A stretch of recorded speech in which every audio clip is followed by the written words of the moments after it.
O problema do ser, do destino e da dor, obra de Leon Denis.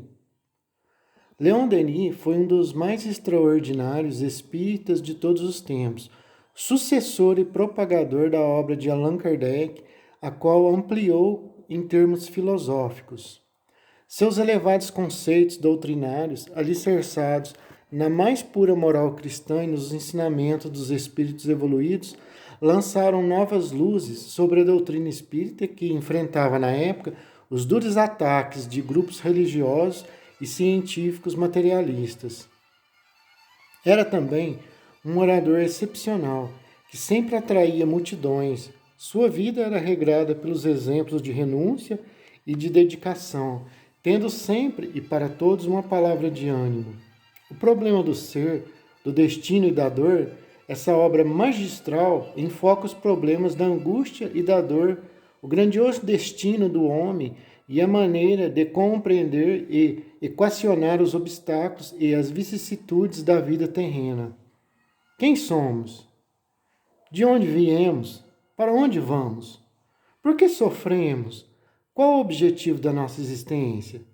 Essa é a formidável problemática do ser que Leon Denis descerra-nos com clareza e precisão, fundamentando-se nos princípios da doutrina espírita. Introdução. Uma dolorosa observação surpreende o pensador no acaso da vida. Resulta também mais pungente das impressões sentidas em seu giro pelo espaço. Reconhece ele então que, se o ensino ministrado pelas instituições humanas em geral, religiões, escolas, universidades, nos faz conhecer muitas coisas supérfluas, em compensação, quase nada ensina do que mais precisamos conhecer para encaminhamento da existência terrestre e preparação para o além. Aqueles a quem incumbe a alta missão de esclarecer e guiar a alma humana parecem ignorar a sua natureza e os seus verdadeiros destinos. Nos meios universitários reina ainda completa incerteza sobre a solução do mais importante problema com que o homem se defronta em sua passagem pela Terra. Essa incerteza se reflete em todo o ensino. A maior parte dos professores e pedagogos afasta sistematicamente de suas lições tudo o que se refere ao problema da vida, as questões de termo e finalidade. A mesma impotência encontramos no padre. Por suas afirmações despidas de provas, apenas consegue ele comunicar às almas que lhe estão confiadas uma crença que já não corresponde às regras de uma crítica sã nem às exigências da razão. Com efeito, na universidade, assim como na igreja, a alma moderna não encontra senão obscuridade e contradição em tudo que diz respeito ao problema de sua natureza e de seu futuro. É a esse estado de coisas que se deve atribuir, em grande parte, o mal de nossa época, a incoerência das ideias, a desordem das consciências, a anarquia moral e social.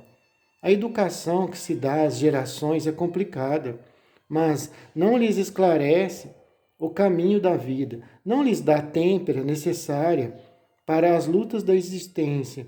O ensino clássico pode guiar no cultivo do ornamento da inteligência. Não inspira, entretanto, a ação, o amor, a dedicação. Ainda menos possibilita alcançar uma concepção da vida e do destino que desenvolva as energias profundas do eu e nos oriente os impulsos e os esforços para um fim elevado. Essa concepção, no entanto, é indispensável a todo ser, a toda a sociedade, porque é o sustentáculo, a consolação suprema nas horas difíceis, a origem das virtudes másculas e das altas inspirações. Cardo Prel refere o fato seguinte. Um amigo meu, professor da universidade, passou pela dor de perder a filha, o que lhe revivou o problema da imortalidade. Dirigiu-se aos colegas professores de filosofia, esperando achar consolações em suas respostas. Amarga decepção. Pediram pão, ofereceram-lhe pedras. Procurava uma afirmação, responderam-lhe com talvez. Francis Cersei, modelo completo do professor da universidade, escrevia: estou na Terra, ignoro absolutamente como aqui vim ter como aqui fui lançado. Não ignoro menos como daqui sairei e o que de mim será quando daqui sair. Ninguém o confessaria mais francamente. A filosofia da escola, depois de tantos séculos de estudo e de labor, é ainda uma doutrina sem luz, rasa, sem calor, sem vida. A alma de nossos filhos, sacudida entre sistemas diversos e contraditórios, o positivismo de Augusto Comte, o naturalismo de Hegel, o materialismo de Stuart Mill, o ecletismo de Cousin, etc., flutua incerta, sem ideal, sem fim preciso. Daí o desânimo precoce, o pessimismo dissolvente, moléstias das sociedades decadentes, ameaças terríveis para o futuro.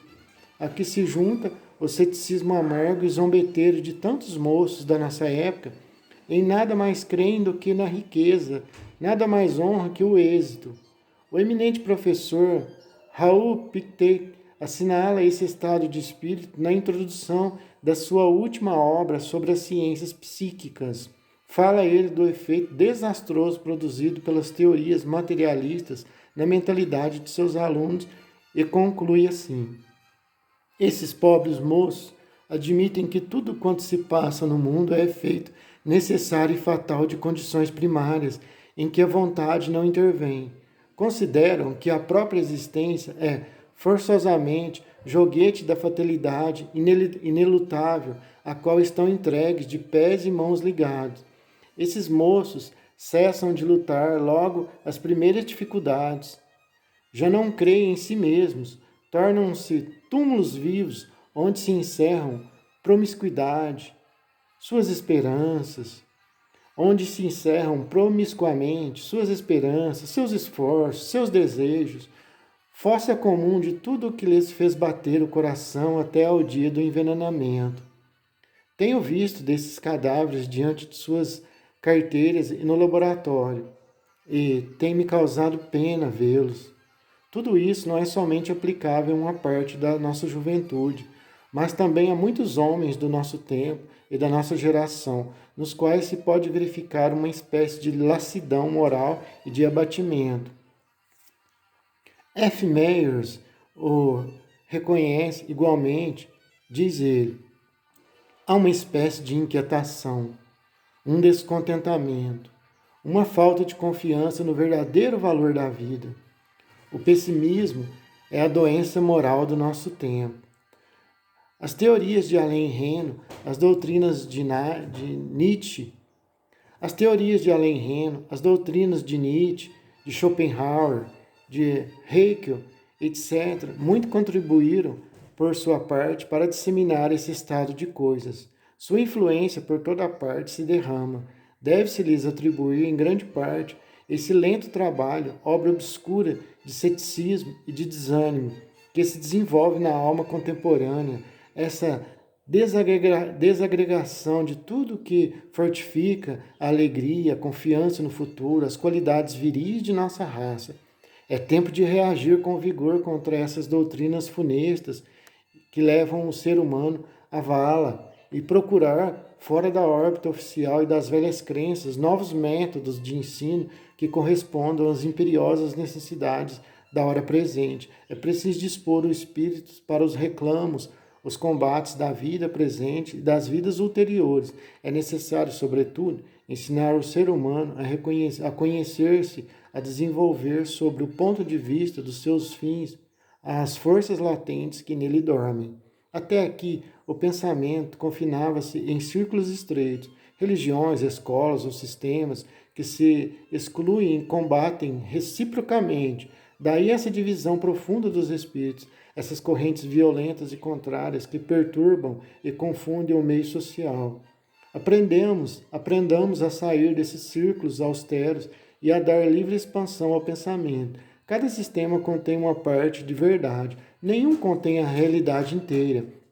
O universo e a vida têm aspectos muito variados, numerosos demais para que um sistema só possa abraçar a todos. Dessas concepções disparatadas devem se recolher os fragmentos de verdade que contém, aproximando-os e pondo-os de acordo. É necessário depois uni-los aos nossos e múltiplos aspectos da verdade que descobrimos todos os dias e encaminharmos-nos para a unidade majestosa e para a harmonia do pensamento. A crise moral e a decadência da nossa época provém, em grande parte, de se ter o espírito humano imobilizado durante muito tempo. É necessário arrancá-lo à inércia, às rotinas seculares, levá-lo a grandes atitudes, sem perder de vista as bases sólidas que lhe vem oferecer uma ciência engrandecida e renovada. É essa ciência de amanhã que trabalhadores para construir. É essa ciência de amanhã que trabalhamos para construir. Ela nos fornecerá o critério indispensável, os meios de verificação e de comparação, sem os quais o pensamento, entregue a si mesmo, estará sempre em risco de desvairar. A perturbação e a incerteza que verificamos no ensino repercutem e se encontram, dizíamos, na escola, na ordem social inteira. Em toda parte a crise existe, inquietante. Sobre a superfície brilhante de uma civilização apurada esconde-se um mal profundo. A irritação cresce nas classes sociais. O conflito dos interesses e a luta pela vida tornam-se dia a dia mais ásperos. O sentimento do dever se tem enfraquecido na consciência popular, a tal ponto que muitos homens já não sabem onde está o dever. A lei do número, isto é, da força cega, domina mais do que nunca. Pérfidos retóricos dedicam-se a desencadear as paixões, os maus instintos da multidão, a propagar teorias nocivas, às vezes criminosas. Depois, quando a maré sobe e sopra o vento de tempestade, eles afastam de si toda a responsabilidade. Onde está, pois, a explicação desse enigma, dessa contradição notável entre as aspirações generosas de nosso tempo e a realidade brutal dos fatos? Porque um regime que suscitara tantas esperanças ameaça chegar à anarquia, à ruptura de todo o equilíbrio social? A inexorável lógica vai responder-nos. A democracia radical socialista, em suas massas profundas e em seu espírito dirigente, inspirando-se nas doutrinas negativas, não podia chegar senão a um resultado negativo para a felicidade e elevação da humanidade. Tal é o ideal, tal o homem, tal a nação, tal o país. As doutrinas negativas, em suas consequências extremas, levam fatalmente à anarquia, isto é, ao vácuo, ao nada social. A história humana já o tem experimentado dolorosamente. Enquanto se tratou de destruir os restos do passado, de dar o último golpe nos privilégios que restavam, a democracia serviu-se habilmente de seus meios de ação. Mas hoje importa reconstruir a cidade do futuro, o edifício vasto e poderoso que deve abrigar o pensamento das gerações. Diante dessas tarefas, as doutrinas negativistas mostram sua insuficiência e revelam sua fragilidade. Vemos os melhores operários debaterem-se em uma espécie de impotência material e moral. Nenhuma obra humana pode ser grande e duradoura se não se inspirar na teoria e na prática, em seus princípios e em suas explicações, nas leis eternas do universo. Tudo o que é concebido e edificado fora das leis superiores se fundam na areia e desmorona. Ora, as doutrinas do socialismo atual têm uma tara capital. Querem impor uma regra em contradição com a natureza e a verdadeira lei da humanidade, o nível igualitário. A evolução gradual e progressiva é a lei fundamental da natureza e da vida. É a razão de ser do homem, a norma do universo. Insurgir-se contra essa lei, substituir-lhe por outro fim, seria tão insensato como querer parar o movimento da Terra ou o fluxo e o refluxo dos oceanos. O lado mais fraco da doutrina socialista é a ignorância absoluta do homem, de seu princípio essencial, das leis que presidem ao seu destino. E quando se ignora o homem individual, como se poderia governar o homem social? A origem de todos os nossos males está em nossa falta de saber e em nossa inferioridade moral. Toda a sociedade permanecerá débil, impotente e dividida durante todo o tempo em que a desconfiança, a dúvida, o egoísmo e a inveja, o ódio a dominarem. Não se transforma uma sociedade por meio de leis. As leis e as instituições nada são sem os costumes, sem as crenças elevadas. Quaisquer que sejam a forma política e a legislação de um povo, se ele possui bons costumes e fortes convicções, será sempre mais feliz e poderoso do que outro povo de moralidade inferior. Sendo uma sociedade a resultante das forças individuais, boas ou más, para se melhorar a forma dessa sociedade é preciso agir primeiro sobre a inteligência, sobre a consciência dos indivíduos. Mas, para a democracia socialista, o homem interior, o homem da consciência individual não existe. A coletividade o absorve por inteiro. Os princípios que ela adota não são mais do que uma negação de toda a filosofia elevada, de toda a causa superior. Não se procura outra coisa senão conquistar direitos. Entretanto, o gozo dos direitos não pode ser obtido sem a prática dos deveres. O direito sem o dever, que o limita e corrige, só pode produzir novas dilacerações, novos sofrimentos. Eis porque o impulso do socialismo não faria senão deslocar os apetites, as ambições, os sofrimentos e substituir as opressões do passado por um despotismo novo, mais intolerável ainda. Já podemos medir a extensão dos desastres causados pelas doutrinas negativas. O determinismo, o monismo, o materialismo, negando a liberdade humana e a responsabilidade, minam as próprias bases da ética universal. O mundo moral não é mais que um anexo da filosofia, isto é, o reinado ou a manifestação da força cega e irresponsável. Os espíritos de Escol professam o niilismo metafísico, e a massa humana, o povo sem crenças, sem princípios fixos, está entregue a homens que lhe exploram as paixões e especulam com suas ambições. O positivismo, apesar de ser menos absoluto, não é menos funesto em suas consequências. Por isso, suas teorias do desconhecido suprimem as noções de fim e de larga evolução. Toma o homem na fase atual de sua vida, simples fragmento de seu destino, e o impede de ver para diante e para trás de si. Método estéril e perigoso, feito, parece, para cegos de espírito, e que se tem proclamado muito falsamente como a mais bela conquista do espírito moderno. Tal é o estado atual da sociedade. O perigo é imenso. Se alguma grande renovação espiritualista e científica não se produzisse, o mundo sossobraria na incoerência e na confusão. Nossos homens de governo sentem já o que lhes custa viver numa sociedade em que as bases essenciais da moral estão abaladas, em que as sanções são fictícias ou impotentes, em que tudo se funde até a noção elementar do bem e do mal. As igrejas, é verdade, apesar de suas fórmulas antiquadas e de seu espírito retrógrado, agrupam ainda ao redor de si muitas almas sensíveis, mas tornam-se incapazes de conjurar o perigo pela impossibilidade em que se colocaram de fornecer uma definição precisa do destino humano e do além, apoiada em feitos probantes e bem estabelecidos.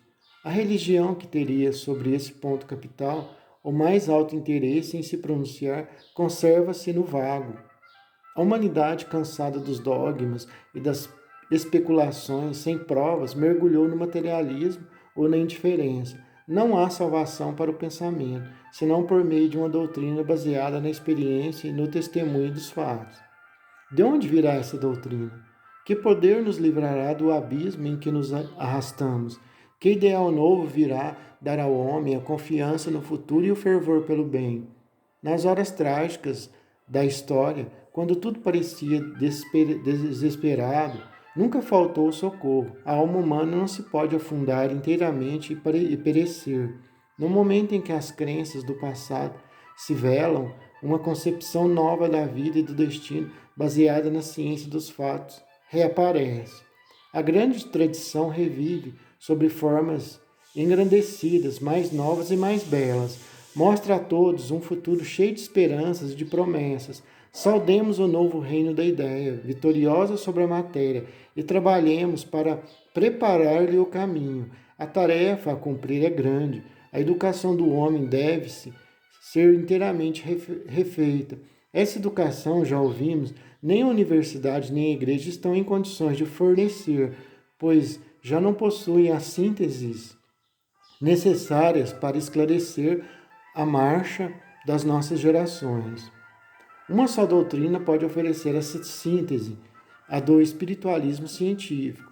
Já ela se eleva no horizonte do mundo intelectual e parece que há de iluminar o futuro. A essa filosofia, a essa ciência livre, independente, emancipada de toda pressão oficial, de todo compromisso político, as descobertas contemporâneas trazem cada dia novas e preciosas contribuições. Os fenômenos do magnetismo, da radioatividade e da telepatia são aplicados de um mesmo princípio, manifestações de uma mesma lei, que rege conjuntamente o ser e o universo. Ainda há alguns anos de labor paciente, de experimentação conscienciosa, de pesquisas perseverantes, e a nova educação terá encontrado sua fórmula científica, sua base essencial. Esse acontecimento será o maior fato da história, desde o aparecimento do cristianismo.